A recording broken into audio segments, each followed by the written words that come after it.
atual Unesp, com formação pós-acadêmica em psicologia transpessoal, terapia regressiva a vivências passadas, florais de Bach, Agi Yoga, neurolinguística e biopsicologia.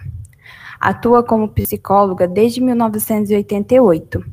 É coordenadora do Espaço Gaia Bauru, ministrante de cursos, palestras e workshops. Hoje vai ministrar para nós a palestra intitulada Procrastinação, meu destinatário é o depois. Seja bem-vinda, doutora. Oi, pessoal. Boa noite para vocês. A primeira correção que é importante a gente fazer é que só é doutor quem faz doutorado, né?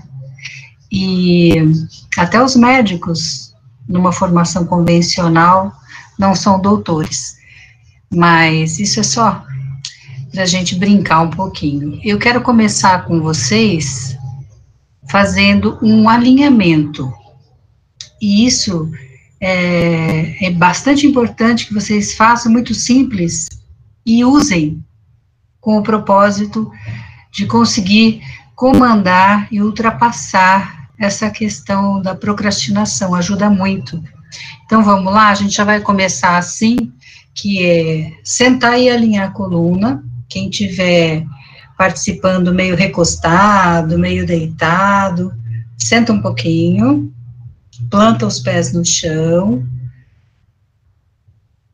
alinha a coluna.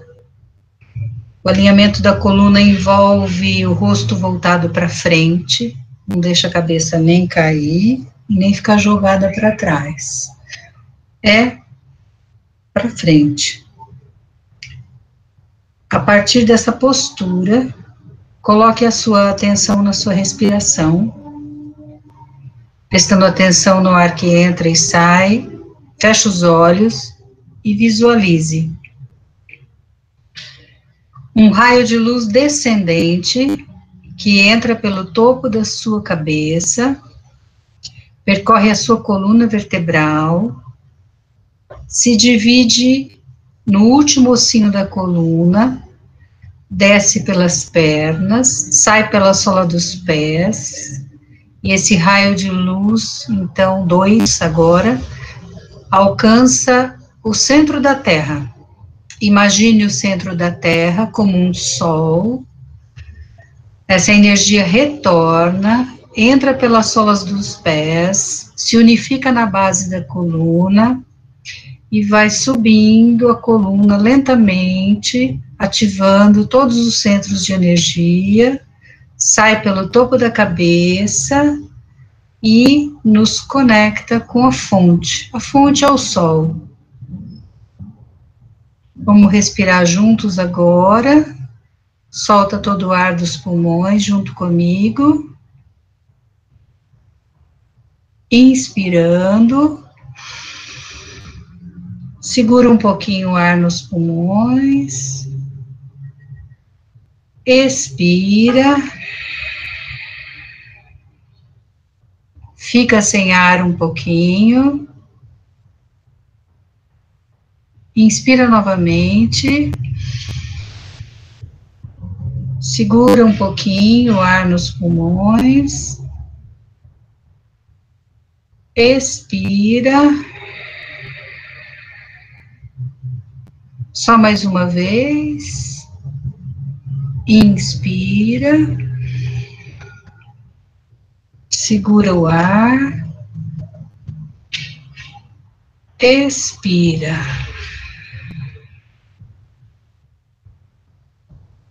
Esse alinhamento, ele nos coloca presentes, então, atentos ao agora, né, as sensações do corpo, e isso já é uma dica de uma prática que não leva, quanto? 2 minutos, para iniciar qualquer tarefa, seja estudar, seja desenvolver um trabalho, seja fazer uma palestra, enfim.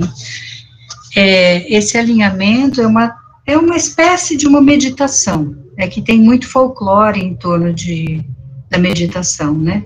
Qualquer coisa que faça você ficar com uma atenção focada, não deixa de ser uma meditação, ou um tipo de meditação. Então, eu quero começar falando daquilo que todo mundo já sabe o que é procrastinar, ou palavrinha feia, né? De qualquer forma, todo mundo em algum momento já deixou alguma coisa para depois, por vários motivos, ou porque tem alguma coisa mais interessante para fazer, ou porque não quer fazer naquela hora, enfim, deixar para depois, adiar uma tarefa, ela só vira problema quando se torna um hábito. E aí, quando se cria esse hábito de ficar adiando para o último dia, para a última hora, passando madrugadas inteiras acordado para dar conta de fazer, aí vira realmente um problema, uma tortura, um grande sofrimento para muita gente. Aí você cai naquilo que eu chamo de universo emocional negativo. Culpa, desespero, desânimo, sentimento de fracasso, enfim, um universo emocional bem negativo, que faz um mal terrível e pode até nos levar a adoecer fisicamente, que são tantas doenças vindas do estresse, ou doenças autoimunes que ninguém sabe a causa e que vêm dessas emoções desqualificadas que ficam nos acompanhando, às vezes, por anos, se a gente não tomar uma providência para sair disso. Então, procrastinar se torna um problema grave quando se torna um hábito, e eu não consigo fazer mais nada dentro de prazo, ou faço no maior sufoco. E aí, a gente pode olhar as razões, né?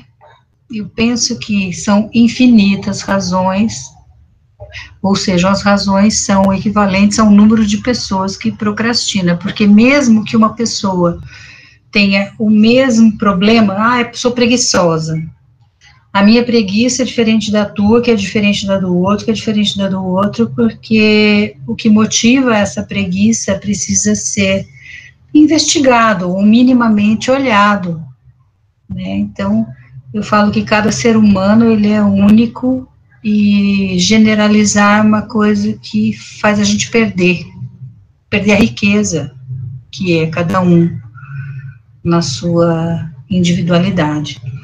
Então, a gente pode falar das razões mais comuns, que é a preguiça, a insegurança, o medo de errar, a falta de motivação e o perfeccionismo. E cada uma dessas razões, elas podem derivar muitas outras, ou não é só derivar, mas vir de muitas causas também. Por exemplo, medo de errar. Medo de errar normalmente vem porque eu vejo no outro aquele que me julga, que me avalia o tempo todo, e essa permissão de errar eu não me dou, porque, na verdade, eu estou presa no julgamento alheio. E assim a gente pode ficar derivando, né? Por exemplo, falta de motivação. Por que eu não estou motivada para fazer essa tarefa X? Porque aquilo não me interessa?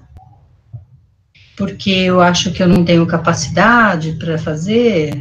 Enfim, se a gente fosse usar o nosso tempo aqui para ficar só investigando as motivações que levam as pessoas a ter preguiça, a ter desinteresse e a serem perfeccionistas. Eu sempre falo que o perfeccionista é um sofredor, porque nunca vai estar bom, nada do que ele fizer, porque o nível de expectativa que ele tem é muito alto. Então, ele nunca consegue cumprir uma tarefa e falar, ficou ótima.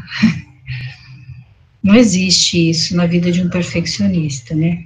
E aí você fala, bom, mas por que a pessoa é perfeccionista? Cada um que é perfeccionista tem o seu histórico. Tá na infância, tá no jeito que foi criado, tá num espelhamento de alguém que admira, enfim. A gente não vai conseguir ficar aqui explorando as razões, né, desses traços todos, ou dessas formas de encarar uma tarefa. Se eu tenho que fazer uma tarefa, e eu não faço, eu tenho que minimamente entender por que eu não estou fazendo. Aí a gente também pode falar de auto-boicote, de processos de autopunição, porque só me faz sofrer isso, né? E eu, ao longo desses anos como terapeuta, atendi muitos mestrandos e doutorandos, enfim, que sofreram demais com essa questão, né, de ter o prazo e ficar naquela agonia, adiando, e cada um deles tinha lá o seu histórico particular e pessoal. Então, o que a gente pode fazer aqui é não entrar, porque não dá para entrar, né, no mérito ou no porquê cada pessoa procrastina, mas encontrar formas de não se deixar arrastar por esse mau hábito. E é mau hábito porque me faz mal, não porque é errado ou, enfim, não é legal, porque me faz mal, faz muito mal. Então, as dicas, normalmente, elas são muito, muito práticas, e eu vou dar essas dicas práticas. Mas antes de eu dar essas dicas práticas, eu acho muito importante a gente fazer algumas reflexões. Por exemplo, todos nós somos corpos pensantes dentro de um universo pensante. O que significa isso? Isso é uma fala fundamentada nos estudos da física quântica. A física quântica entende o universo como uma grande mente pensante. E nós, pequenas mentes pensantes que também compõem esse grande universo pensante.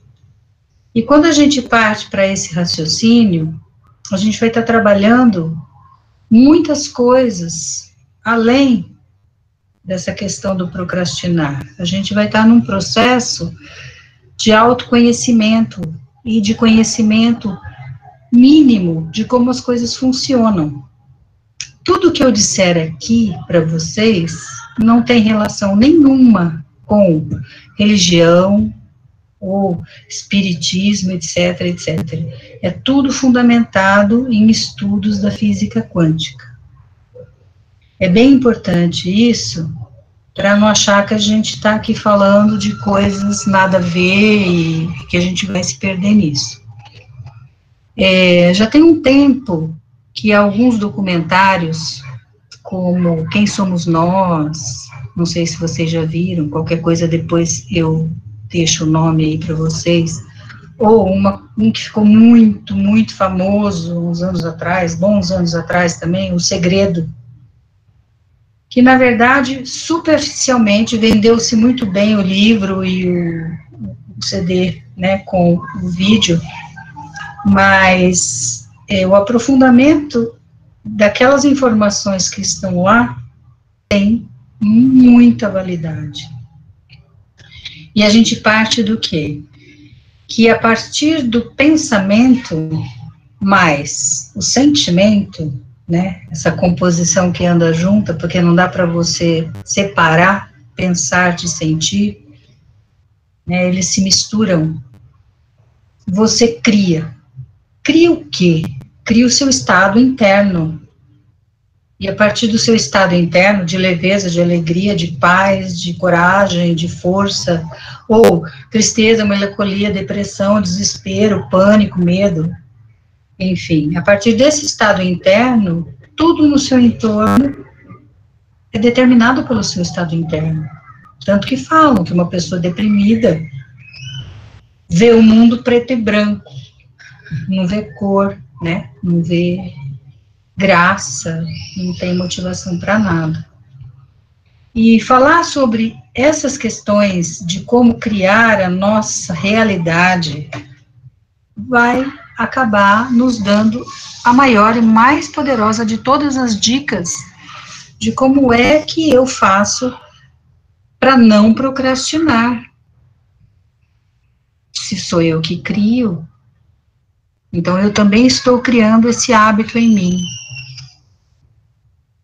E aí, quando a gente fala de pensamento e sentimento como energia, como onda, a gente pode falar que o nosso pensamento, ele reverbera e chega ao seu destino, como ondas de rádio, de televisão, de celular, que ninguém está vendo, mas que estão passando, e que vai lá no chip do seu celular, ou vem aqui no computador, pega a onda e transforma em imagem, e som, enfim. O nosso pensar e o nosso sentir é a grande matéria-prima de todo o universo. Só que a gente determina o nosso universo pessoal. E tem a força da criação coletiva também. Muitas pessoas pensando a mesma coisa, acreditando na mesma coisa, vai criar aquela coisa. E materialização, né? Materializar um sonho. Vamos pegar uma coisa bem básica. Eu quero ter um carro. Quero um carro, começo a criar na minha mente um carro vermelho, assim, assim. As pessoas falam, ai, gente, isso aí não funciona, porque a pessoa acha que ela vai ficar pensando no carro e o carro vai, pum, materializar, que nem uma mágica na frente. Não é isso. Quando você cria dentro da sua mente uma imagem que chama-se holograma mental, você está construindo isso. Aí, tudo que você precisa para que aquilo se materialize, começa a fluir. Não é que vai acontecer magicamente, mas as oportunidades, as situações vão começar a surgir. Eu tenho na minha vida muitas experiências que eu vivi assim. O lugar que eu moro, as viagens, algumas viagens muito incríveis que eu fiz, que aparentemente, a princípio, pareceu impossível, e ao imaginar e criar e começar a fazer um movimento, aquilo lá, num tempo depois, se tornou real. Mas saindo do mundo material, né, e aí a gente vai voltar, então, para as questões mais emocionais e mentais, como que eu estou criando o meu estado interno, é bem mais fácil. Né? Eu não estou dependendo que a energia se torne matéria. Eu estou dependendo de mudar o meu estado emocional e mental de um ponto para outro ponto. Então, partindo dessa ideia da física quântica, de que pensamento mais sentimento nada mais é do que um impulso de energia e informação, e que tudo isso é a matéria-prima do universo, então, o conceito da física é que tem uma mente suprema, que criou todas as coisas, desde a célula, o átomo, o elétron, até as galáxias. É esse o princípio que fundamenta que nós somos co-criadores, e que a nossa realidade, ela é criada por nós. Existem as condições externas, por exemplo, nós estamos vivendo uma pandemia agora. Como que essa pandemia está colocando as pessoas nessa condição? Até eu aqui, por exemplo, fazendo uma palestra online, né? Só fazia palestra presencial, estou tendo que aprender a atender online, nunca tinha nem aberto essa possibilidade na minha vida. É um fator grandioso externo determinando a vida de todo mundo. Mas até que ponto nós, como humanidade, não criamos essa condição? Fomos nós, enquanto humanidade, o coletivo humano, que criou essa condição. Seja esse vírus uma fabricação num laboratório, né, e as diversas teorias da conspiração que estão aí, seja um efeito planetário da Terra, própria Terra, dizendo que não dá mais conta, que chega, basta, preciso mudar algumas coisas. Então, essa força co-criadora que nós temos envolve isso. Se eu não quero mais procrastinar, se eu não quero mais adiar, se eu quero resolver as minhas coisas e ter paz e relaxar, como é que eu estou criando para mim esse hábito? O que está por trás disso? Então, tá bom. Então, a gente pode investigar olhando assim, isso que eu quero fazer, eu quero fazer? Ou eu tenho que fazer? E aí nós já estamos diante de uma coisa bastante importante de se olhar. Se eu estou fazendo uma coisa que não me dá o menor prazer, nada, zero, eu tenho que fazer, é uma obrigação. É daí que vem a palavra sacrifício, ou sacro ofício. Eu tenho que fazer aquilo, e se eu não tiver um olhar que me conduza a um objetivo depois desse sacrifício, eu não vou fazer mesmo.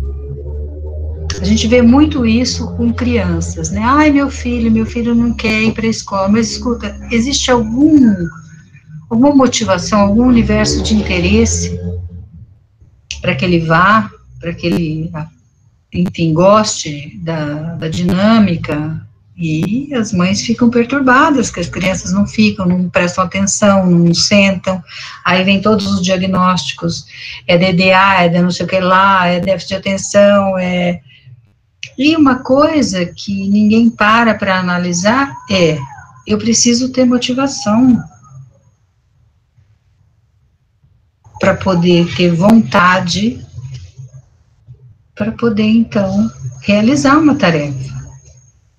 E se eu não tenho uma motivação na tarefa em si, eu tenho que ter uma motivação para além dela. Por exemplo, fazer o meu curso de psicologia. Ver uma porção de matérias que eu não tinha o menor interesse, mas que fazem parte da grade. E aí você vai para aquela aula amarrado, porque você não tem o menor interesse naquele assunto, mas sair e ter a possibilidade de trabalhar dentro da área da psicologia era a motivação que me fazia e que faz muita gente atravessar várias outras tarefas que não nos motivam. Então, é assim, a primeira coisa é entrar em contato com a maior força criadora, porque é o pensamento e o sentimento? Não é, é a vontade. Então, a primeira coisa que a gente tem que entrar em contato é o que eu quero, meu querer, minha vontade, né? Tem até um ditado que diz, querer é poder. Não é à toa que tem esse ditado. Querer realmente é poder, nos dois sentidos, tanto poder porque eu posso, tanto poder porque me empodero. Então, um exercício muito valioso para todo mundo é entrar em contato com o querer. O que você quer? O que você quer no âmbito maior da tua vida? O que você quer para você fisicamente, mentalmente, emocionalmente, profissionalmente, dos seus relacionamentos? O que você quer? Quando você não sabe o que você quer, as pessoas chamam a pessoa de indecisa, insegura, que é uma das causas da procrastinação. É a insegurança. A insegurança é, não estou seguro para fazer isso, não confio no meu conhecimento ou na minha capacidade, ou pode ser, eu não sei se eu quero ou se eu não quero. E quando eu fico nesse lugar, eu estou à deriva. Nada vai acontecer, enquanto eu não entrar em contato com o meu querer. Então, esse exercício é bem valioso. Senta, pega uma folha de papel e escreve. Escreve tudo o que você quer, em todos os âmbitos da sua vida. E aí você já começa uma jornada muito interessante ao encontro da sua força pessoal, do seu poder realizador. E quando você junta com o seu querer um pensamento e uma emoção positivados, a gente fala, confiança, esperança, fé, alegria, leveza, estamos aqui, né? Nesse lado da força, vamos chamar. Você está colocando a argamassa no meio do tijolo que vai construir a parede. Então, esse contato com o querer e depois você prestar muita atenção nos seus pensamentos e sentimentos, porque eles vêm misturados, né? E perceber se eles estão te conduzindo para a criação daquilo que você quer, é a chave de tudo. Dá para aprofundar muito nesses temas e investigar com mais profundidade. Tem livrinhos, porque eu falo que são livrinhos fininhos, me venha com compêndios, né? E que dão muito resultado nessa orientação de como é que eu faço para ter a vida que eu quero, em todos os aspectos. Bom, eu anotei algumas coisas que eu acho importante eu não perder essa chance de estar falando para vocês. Uma das coisas que judia demais, que faz a gente ficar sofrendo mesmo, é o julgamento. O auto-julgamento e o julgamento geral. Só que nós somos muito condicionados a julgar, né? A gente julga o tempo todo. Tem duas coisas que a gente parece que já nasce fazendo: julgar e comparar, julgar e comparar. O que é julgar? Certo, errado, feio, bonito. Não é o julgamento no sentido da condenação, mas isso acaba nos levando a uma autocondenação. Se eu acho que eu estou fazendo errado uma coisa, então eu já estou no processo de me condenar e me culpar e vou ficar perdida nesse universo de autocondenação por achar que aquilo que eu escolhi está errado. Então, da onde que a gente parte? Não tem certo e errado? A gente pode partir de um raciocínio muito positivo, que é assim: certo é o que me faz bem, errado é o que me faz mal, e isso pode ser muito diferente de mim para você, de você para o outro, para o outro, para o outro. Outra coisa, essa questão do comparar. Sempre vai ter alguém melhor que eu, dependendo do critério que eu usar, né, de comparação, ou alguém muito pior, ou alguém muito melhor, igual, não vai ter ninguém. Essa consciência também é uma consciência bastante importante de que somos únicos e incomparáveis. Mesmo irmãos gêmeos, com a mesma carga genética, com uma história de vida muito parecida, mesmo pai, mesma mãe, mesma infância, né, só depois que cresce um pouco é que vão se diferenciando em gostos, etc. Mesmo essas pessoas são incomparáveis. Então, a gente teria que estar sempre observando o quanto eu julgo, o quanto eu comparo. Por quê? Esses dois critérios, além de não ajudarem em nada, eles são um dos fatores que levam à insegurança, que leva à procrastinação. A gente vai, assim, dar uma investigadinha de leve, né, nessas questões mais profundas, que nos levam a ficar adiando tarefas e depois ficar sofrendo absurdamente. Uma outra coisa também que é bastante importante, que tem uma ligação com o querer, né? O que é o querer? O querer são as nossas escolhas. Até um certo ponto é quase a mesma coisa, né? Se eu quero isso, eu estou escolhendo isso. Mas muitas vezes eu quero uma coisa e não posso escolher aquela coisa. Por vários motivos. Por uma limitação material, financeira, enfim. E aí eu tenho dois caminhos. Eu posso ficar num sentimento de insatisfação, de revolta até, ou eu posso trabalhar, a princípio, uma aceitação, que não é uma resignação e nenhuma submissão. Aceitar não significa que eu concordo ou que eu me submeto. Aceitar significa que é assim, por hoje, é assim. E aí, quando eu aceito, eu abro possibilidades de solução para que aquilo mude, para que aquilo se transforme. Uma outra coisa bastante importante na sustentação dessa energia que vai facilitar para que eu chegue onde eu quero, realize o que eu quero, é a sustentação da tal da positividade. É que hoje existe uma confusão tremenda, né? Aquela pessoa é positiva. Tem pessoa que é lunática, que está fora da realidade, entendeu? Você ser positivo não significa que você não tem consciência do que é possível naquele momento, porque positividade é sustentar a leveza, mesmo diante dos desafios. E o que são os desafios? Os desafios são aquilo que a gente costuma chamar de dificuldade ou de problema.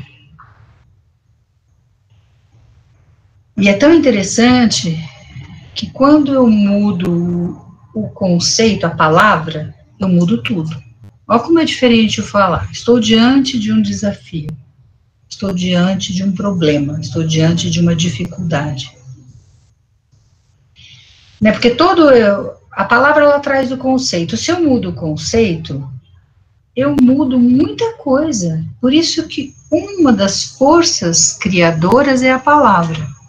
Então, tem o pensamento, junto com o sentimento, tem a palavra e tem a atitude.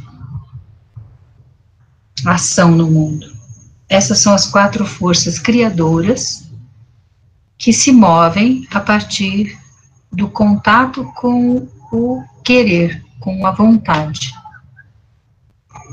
Então é assim, a gente começa por aí. Primeiro eu entro em contato com o que eu quero. Depois eu busco alinhar o que eu penso, o que eu sinto, o que eu falo, o que eu faço com o que eu quero. Isso chama-se impecabilidade da palavra. Eu nunca falo aquilo que eu não quero. Porque a palavra, assim como o pensamento, assim como o sentimento, vibra. E isso é fácil de medir, né?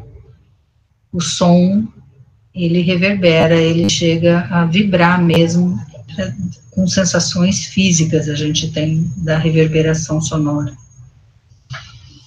Uma outra coisa bastante importante dentro desse processo para eu parar de adiar minhas coisas e fazer o que eu tenho que fazer muito rapidamente, dentro, né, daquele tempo que eu tenho, muito rapidamente, vírgula, né, disciplinadamente dentro daquele tempo que eu tenho, é eu ter um propósito pessoal. Propósito pessoal, na verdade, é uma resposta para mim mesma, né, do que é que eu vim fazer nesse planeta. O que eu vim fazer aqui? Nascer, crescer, estudar, casar, ter filhos, trabalhar, comprar uma casa, morrer? Isso é um script pronto para todo mundo, né? Aí entra uma coisa, depois que eu paro para pensar, né? O que eu vim fazer aqui, na verdade, é o que eu quero fazer aqui. Ninguém determinou. Eu não venho com uma indicação, seja lá de onde for. Eu decido o que eu quero fazer aqui, nesse mundo. O que eu vim fazer aqui obedece à minha vontade. E, quando eu entro em contato com esse propósito pessoal, as portas se abrem para que eu realize esse propósito pessoal. O que as portas se abrem?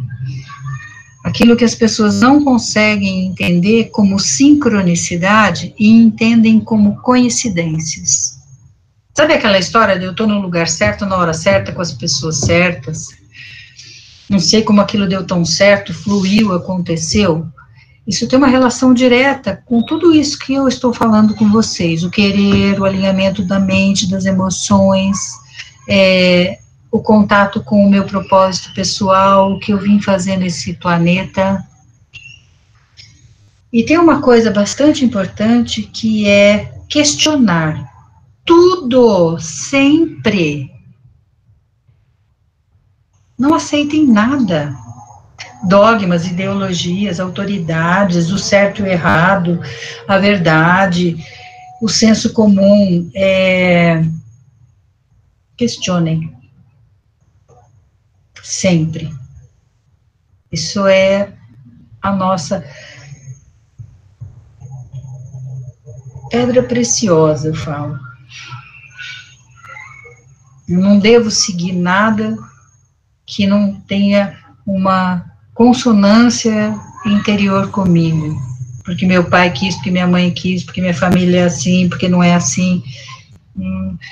Chegou a hora da gente sair daquilo que se chama Matrix, que são esses condicionamentos sociais que a gente vive, né?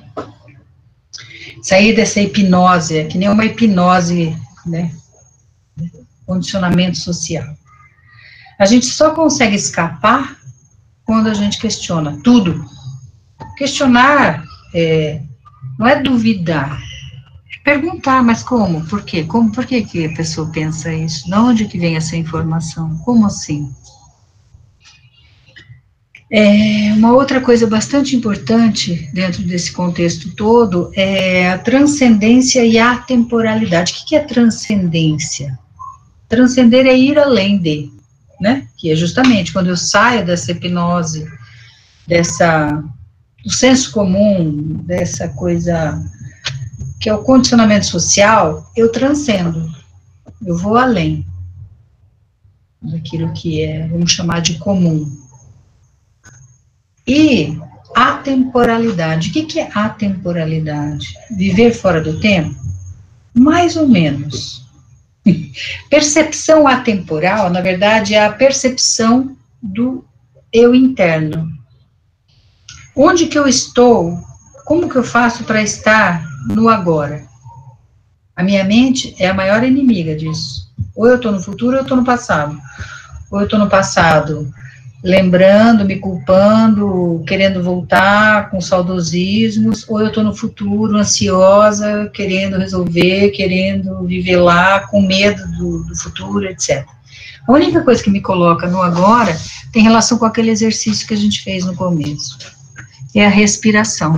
Ninguém respira 1 minuto antes, ou 1 segundo antes, nem 1 segundo depois.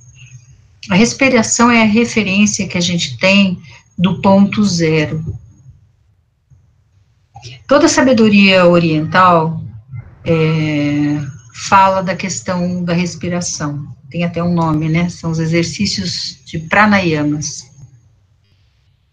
O que acontece quando você coloca a sua atenção na sua respiração? Você está no agora. É que a mente, ela é muito... a mente, essa definição é de uma monja, que tem um lugar maravilhoso aqui, em Porangaba, aqui no estado de São Paulo. Ela chama Susan Andrews. Esse espaço chama Espaço Visão Futuro, Parque Ecológico Visão Futuro. E ela fala que a nossa mente é como um macaco bêbado picado por um escorpião.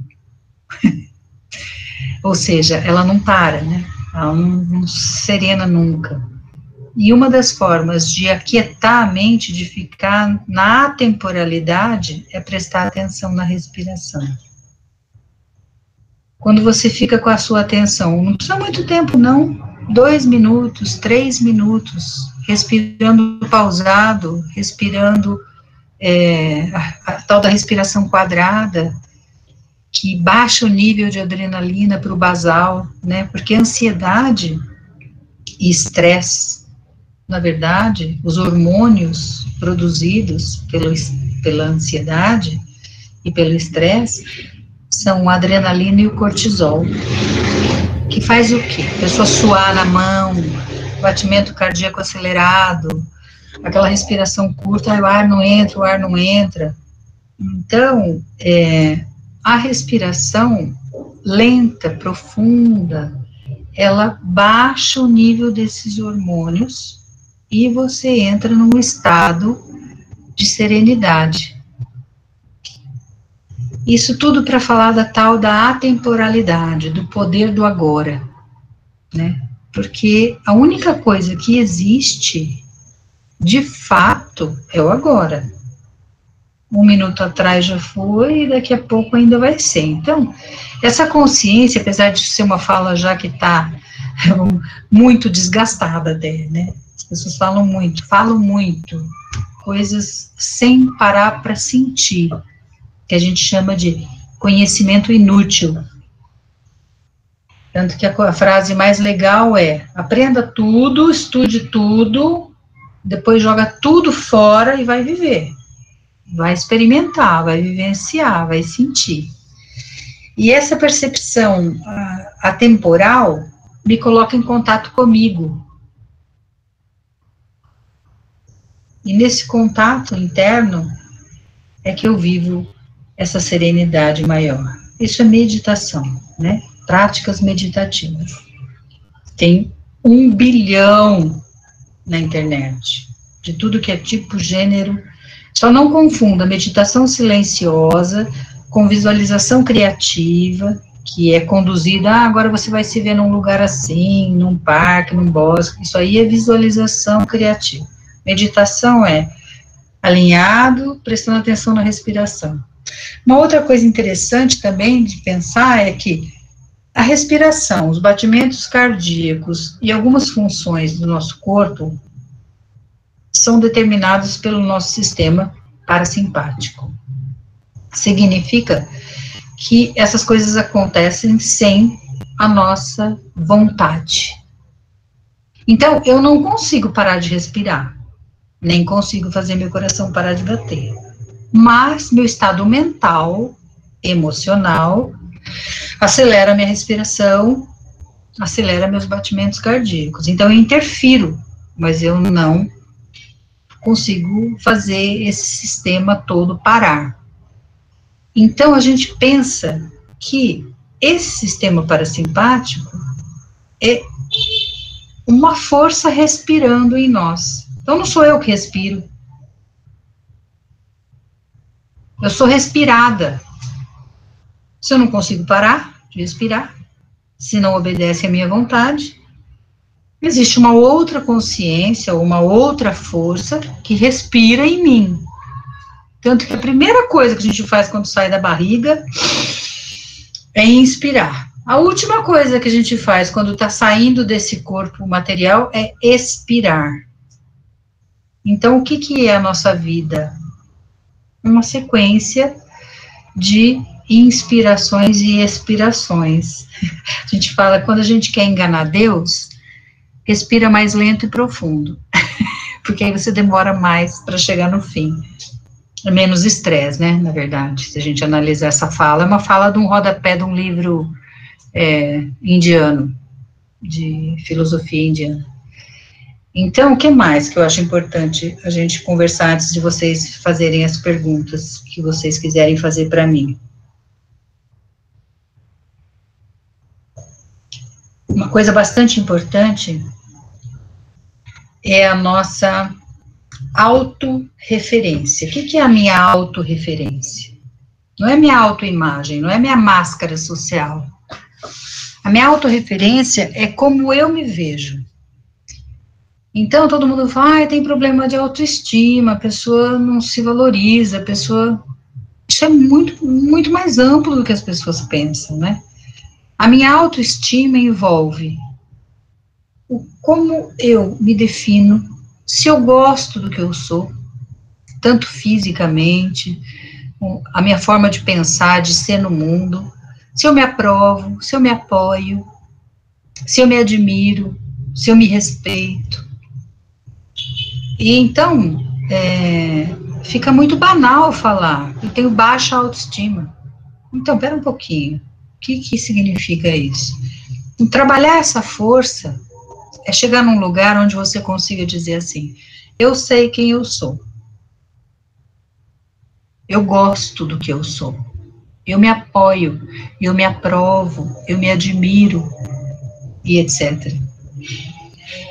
Aí vem uma crítica, por exemplo, vamos dizer, que quanta baboseira que essa mulher está falando aí, essa mulher é uma, sei lá, o quê, qualquer coisa. Seja de quem for que venha uma crítica, um julgamento, isso não é capaz de me desestruturar. Não é que não vai me incomodar. Lógico, vai incomodar você receber uma crítica. Ninguém está tão além, né, da condição humana assim. Mas, muito rapidamente, você vai para esse lugar dentro e fala, não, mas eu sei quem eu sou. E eu gosto do que eu sou. E fim. E a pessoa que não gosta, também está no seu direito de não gostar. Está tudo ok também. Então, são formas de a gente manter uma força interna. E que começa aí. Olhar para si mesmo e gostar. Gostar de o que você vê no espelho, né? E se você não gostar, muda, põe o cabelo de outra cor, sei lá, mas vai buscar uma maneira de ficar feliz com você em todos os aspectos. E aí, para a gente finalizar, eu quero só então dar as dicas, assim, são dicas mesmo, sabe? Para que essa procrastinação não persista. Muito além de tudo que eu falei, tem algumas dicas assim, ó. Divide o que você tem para fazer em partes. Depois, planeje, faça um cronograma. Depois, olhe o ambiente onde você está fazendo. Se o ambiente não te agrada, sai. Vai sentar debaixo de uma árvore, num banco, num parque, se for possível, né? A tarefa ser feita lá. Muda. Elimine as distrações. Isso é muito, muito, muito importante. Hoje, Facebook, WhatsApp, sem condição. Então, administra, né? Vou ver meu Facebook 1 hora de manhã, 1 hora de tarde, 1 hora de noite. Porque também cortar as coisas não vai dar, né? Ninguém consegue mais. Mas as pessoas se perdem muito nas distrações. E outras distrações, né, também. Se esforçar, é aquilo que eu falei no começo. Se é uma tarefa desagradável, que eu tenho que fazer, mesmo sem gostar, eu vou fazer um sacro ofício, um sacrifício, mas eu tenho que vislumbrar alguma coisa que me motive ali na frente, senão realmente fica muito, muito desgastante realizar uma tarefa. Outra dica, divida o tempo. Eu tenho 2 semanas para fazer esse trabalho. Pega lá o seu celular e fala, eu vou trabalhar 3 horas, hoje 3 da manhã, 3 depois, e vai ser o suficiente para eu terminar. Administre o seu tempo.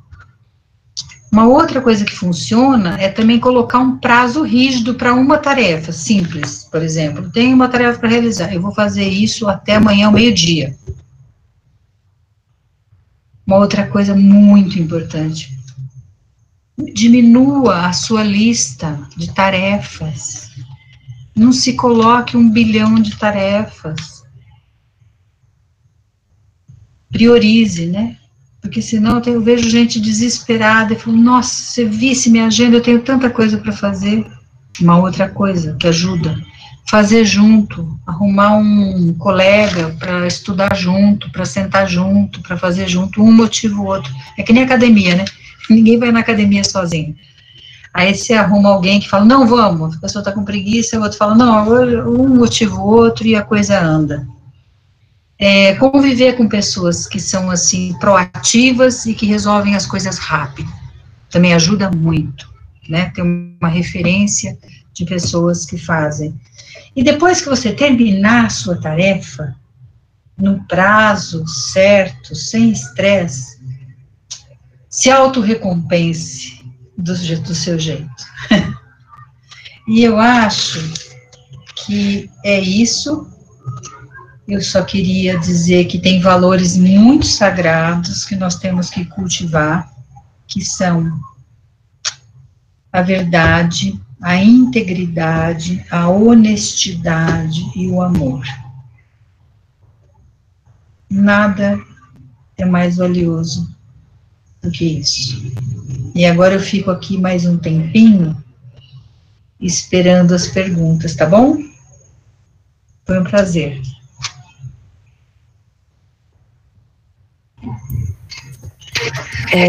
Ana, a gente gostaria de enfatizar aqui o comentário da Eloá, que ela diz que ultimamente a meditação tem ajudado bastante e muito, inclusive com a respiração, no caso da ansiedade. Isso mesmo. Isso mesmo. A Rosa Amara tem uma pergunta, sabendo que o tempo é curto, mas gostaria de saber um pouco sobre os florais, o que são e como auxiliam nos processos internos. Por exemplo, a ansiedade, preocupação excessiva. Então, os florais, eles foram, assim, desenvolvidos por um médico inglês, e eles trabalham naquilo que a gente chama de corpo emocional, né, como se a gente tem realmente vários corpos, né, em nós, assim, o mental, o emocional, o físico, e esses florais, eles atuam muito no campo da emoção. Então, tem florais para medo, para ansiedade, para hesitação e dúvida, para tristeza, melancolia, perfeccionismo. Então, o ideal é que a pessoa procure na internet mesmo florais de Bach, que são os primeiros. Depois vieram florais californianos, florais de Minas, florais de Saint-Germain, tem 1 bilhão. E todos funcionam realmente. Mas o grande precursor de tudo isso é o Dr. Bach, Eduard Bach. E procurar lá, sabe? Ler, são poucos, não são muitos, e falar assim, esse me serve. Normalmente a gente se encaixa em todos, porque é assim que funciona. Eu tenho um pouco disso, eu tenho um pouco daquilo, enfim. Mas eu tenho que levar já com clareza o que eu estou querendo trabalhar em mim, se é ansiedade, se é medo, se é insegurança, enfim. Tá lá, funciona para essas questões mais emocionais. A Larissa Salles está perguntando, por que quando estou tendo uma crise de pânico, fica tão difícil trabalhar a respiração? Eu me esforço para respirar lentamente e devagar, mas dá um desespero maior ainda. Então, aí você tem que... Porque se a respiração não está te ajudando, porque você não consegue respirar, porque você está na crise de pânico, você tem que usar alguns outros recursos. Por exemplo, sair, caminhar. Não aguento, eu tenho medo de sair. Então, tá bom. Então, vai, toma um banho, entra no chuveiro.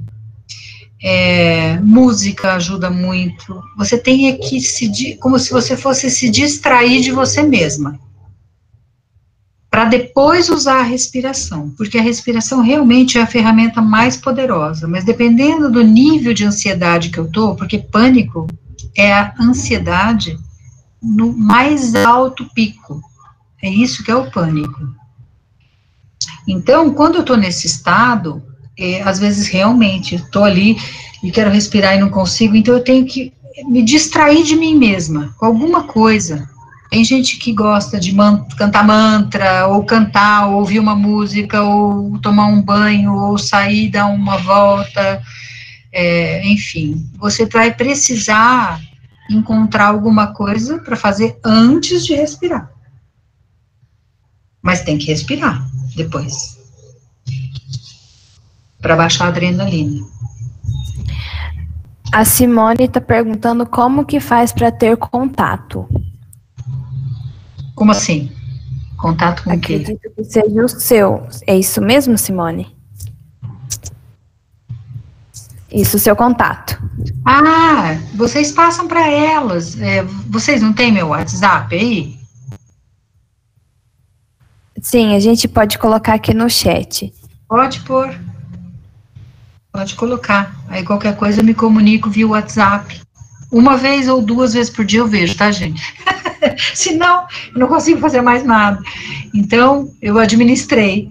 Eu vou lá e olho algumas vezes por dia. Uma de manhã, uma de tarde, uma de noite. Para não falar 2, são 3. Mas eu olho e respondo também. A Amanda Cristina está perguntando o que podemos fazer para nos concentrar mais nas atividades com essas aulas online, que estão difíceis de acontecer isso. Então, aí entrou mais mais essa novidade, vamos chamar assim, mais esse desafio, que é ficar com a atenção numa aula online. Você vê que interessante, para ficar numa rede social, a gente fica horas. Quando a gente vai fazer uma aula online, nossa, fica muito difícil para algumas pessoas. Tem gente que até gosta, viu? Aí, o que você pode fazer? Essa questão também de você tentar ficar com a mente unifocada, a gente fala, né? Eu colocar a minha mente numa coisa só. Porque se a gente prestar atenção, eu não sou uma pessoa desmemoriada. A maioria das pessoas não tem problema de memória, não. Elas têm problema de atenção. Porque tudo que eu presto atenção, eu registro, eu gravo. Agora, se eu fico com a cabeça, só meu corpo tá ali, mas minha cabeça tá não sei onde, né, que é a história da mente, que é como um macaco bêbado picado por um escorpião, assim é a nossa mente. A gente tem que fazer coisas para comandar a nossa mente. Não é controlar, não. Controlar não serve, viu? Controlar é reprimir. Comandar significa eu penso e coloco a minha atenção aonde eu quero. E não estou à mercê da minha mente doida, né, que eu não consigo segurar ela naquele ponto que eu quero, comandar ela para aquele ponto que eu quero. Isso, na verdade, é treino. Tem que treinar. Não tem outra saída. O Jean Lucas fala, não sou do curso de psicologia, faço engenharia. E aqui foi apresentado muitos conceitos dos quais nunca tive contato na vida. Inclusive, achei muito interessante. Nunca parei para pensar se o que faço é realmente o que eu quero. Estou para fazer meu TCC e eu simplesmente não consigo encarar, por ser por obrigação. Como eu poderia me ajudar? Olha, eu vou falar uma coisa para você. Primeiro, apesar do TCC ser uma coisa colocada para a gente no final do curso como, nossa, a coisa mais importante que eu tenho que fazer, minimize isso daí. Seu TCC vai ficar jogado numa prateleira, nunca mais ninguém vai ler ele. Então, o que você faz? Na minha opinião, eu falo isso para todo mundo, faça a coisa mais fácil, mais simples. Não queira fazer um trabalho maravilhoso, assim, assado assim, que vai te gerar estresse. A menos que você não se estressasse, fosse uma coisa que você quisesse muito, de muita motivação, beleza. Agora, faz a coisa mais fácil, mais simples, para cumprir uma tarefa, porque o que você quer mesmo é terminar a sua formação, para depois, então, você ver o que você vai fazer, não é? Então, tá bom, simplifica. torna a coisa leve. Essa é a minha dica, não sei se te ajudou. A Ana Mara pergunta: domingo à noite está sendo um dia muito difícil. Estou tendo crises de ansiedade frequentemente. Isso poderia ser reflexo da procrastinação durante a semana?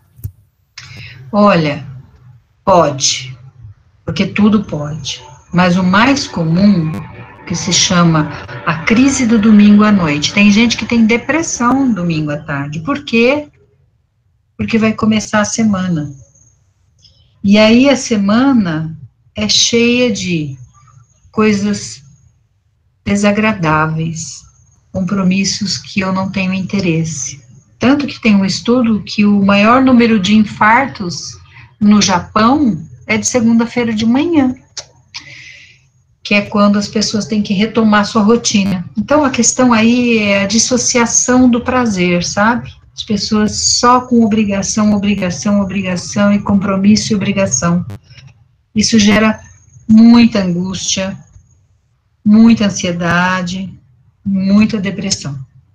Então, pode ser também, porque eu tenho aquele monte de coisa que eu não fiz, que eu vou ter que fazer, né? Mas aí a gente volta, por que que eu não fiz? A gente volta lá no começo da nossa conversa. Por que tá assim? Por que eu não tenho interesse? Por que eu tenho preguiça? Enfim. É isso. O Tiago Henrique: olá, professora. Como não perder o ânimo tendo desmotivação com professores inaptos e sem didática de ensino? Difícil. O negócio aí é o seguinte. Você precisa só olhar para o seu objetivo final e tocar o barco do jeito que der, entendeu? E tentar ir para essas aulas chatas com leveza, tipo, é assim mesmo, tá bom, então eu aceito. Não resista àquilo que é, né? Não vai mudar, o professor não vai mudar, a matéria não vai mudar, o jeito dele ensinar não vai mudar. Você é se submeter, ou se subjugar, ou se resignar. Aceitar eu faço de um jeito leve porque sei que não pode ser diferente. Então, eu aceito e vou em frente. Não vou ficar brigando.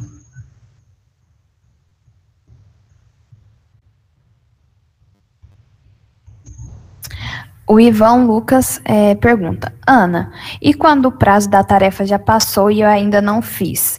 Como lidar com isso? Desculpa eu rir, mas, ou seja, já excedeu o prazo, né? E eu não fiz. Então, vai ter que fazer?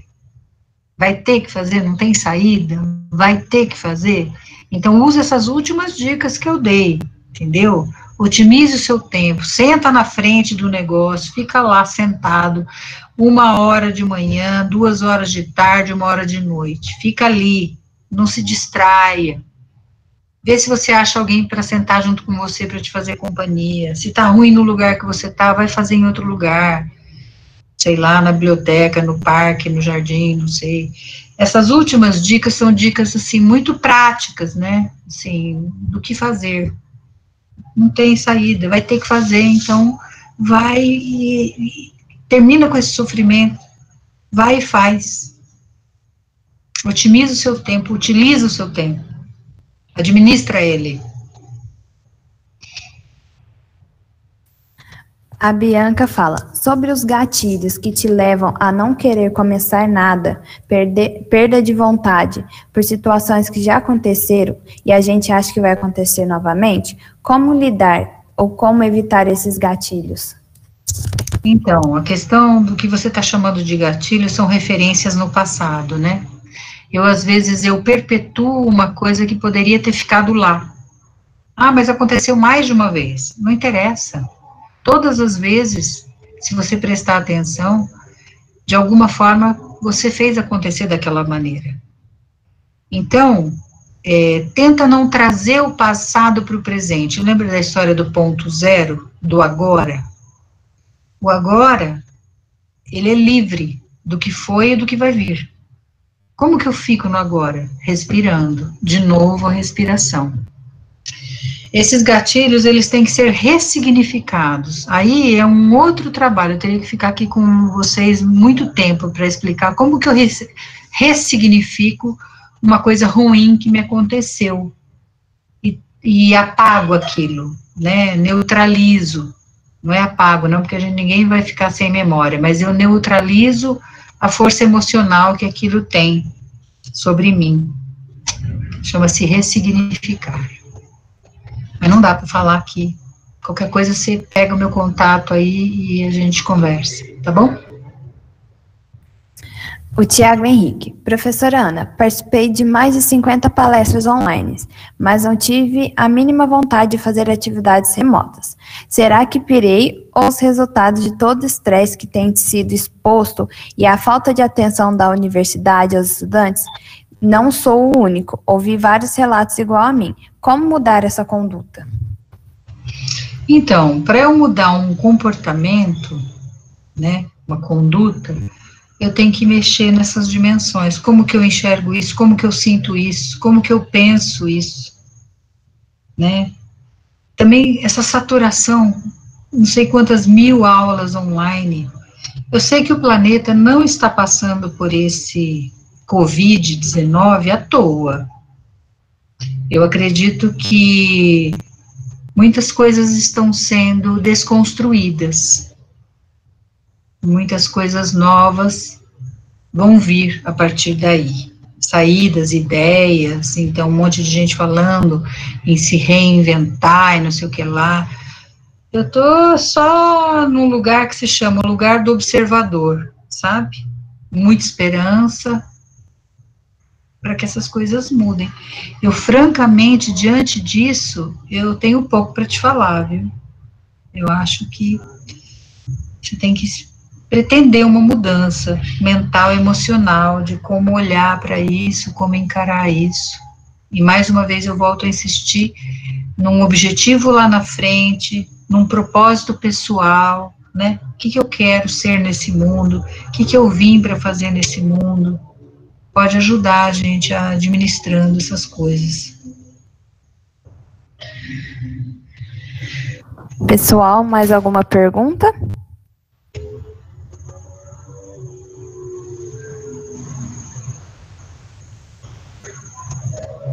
A Nayara Reis. Boa noite, Ana Cristina. Parabéns pela palestra. Você falou um pouco sobre perfeccionismo no início. Como saber quando é apenas um cuidado e zelo com a tarefa a ser cumprida e quando já estamos exagerando e nos cobramos acima do necessário? Um critério de avaliação do perfeccionismo é nunca fica bom. Entendeu? As metas, as exigências são muito altas, ou seja, não existe, eu faço e ainda não está bom, faço e ainda não estou pronta, faço e ainda não deu. O nível de autoexigência, de cobrança, de rigidez consigo mesmo, é que mostra que é um perfeccionismo. Agora, o cuidado, o zelo, o capricho, isso não é perfeccionismo, isso é uma atitude responsável, de respeito, né, às suas atividades, enfim. O Alberda Teodoro pergunta, professora, parabéns pela palestra. Talvez pode ser desconexo minha observação, mas como devo lidar com a autocobrança, o medo de fracasso e a expectativa alheia, ambos de forma concomitante, mediante a realização de atividades e ações? Então, você chegou no ponto. Você precisa terapeutizar isso. Significa o quê? Se livrar disso. O que o outro pensa sobre você, o que o outro acha de você, o julgamento que o outro faz de você ou das suas tarefas, não importa. Não importa. Ficar preso a isso é um sofrimento sem fim. Você nunca vai conseguir satisfazer todo mundo o tempo todo. Então, a maior de todas as libertações é quando eu sou livre da necessidade de aprovação dos outros. Quando eu consigo me aprovar e achar que o que eu fiz tá bom, às vezes tá ótimo. E isso ser livre do medo de errar, do medo do julgamento, isso tudo é muito danoso, muito ruim. Tem que curar isso aí.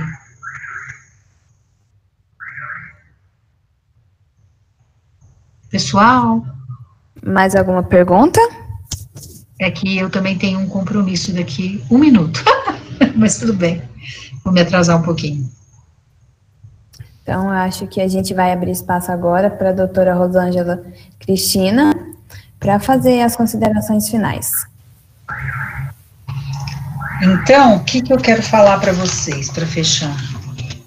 Pesquisem, viu, a forma, uma forma de serenar, seja meditação, seja contemplação, seja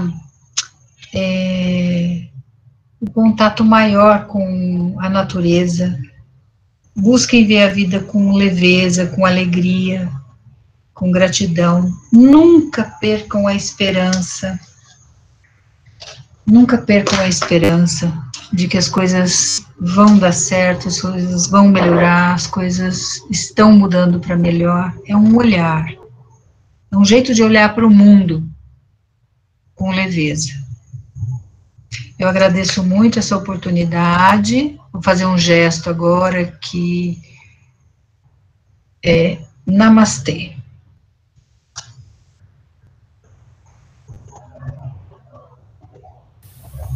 Ana Cristina, aqui quem fala é Rosângela, eu sou coordenadora do NEENTO. Gostaria de agradecê-la, né, agradecer por transmitir tanta confiança, né, para os nossos estudantes, principalmente pela sua experiência, por essas dicas fáceis de serem realizadas, né, e que eu acho que vai melhorar muito com relação à superação e com relação à mudança, né, do comportamento desses estudantes. Obrigada por falar de uma maneira clara, objetiva e de forma otimista, que eu acho que isso é muito importante, né? Então, nós estamos recebendo aqui no chat muitos comentários, né, a respeito da sua palestra, que foi excelente, que muitas pessoas estão saindo, né, dessa 1h20 de conversa, melhores do que chegaram. Então, acho que esse é um dos principais objetivos aí da gente discutir esse tema, né? Não quero me alongar, porque eu sei que você tem um compromisso. Espero que possamos repetir essa experiência, né, em uma próxima data. Então, eu agradeço a você, principalmente, a todos que participaram junto com a gente de mais esse evento, né? Desejo uma excelente noite para vocês. Agradeço a toda a equipe do NEENTO, em especial a equipe organizadora desse evento. E muito obrigada, Ana Cristina. Você realmente hoje tornou-nos pessoas mais felizes e mais otimistas aí com relação a esses desafios aí para finalizarmos esse semestre. Muito obrigada. Eu que agradeço a oportunidade. Foi um prazer, viu? Tchau, pessoal.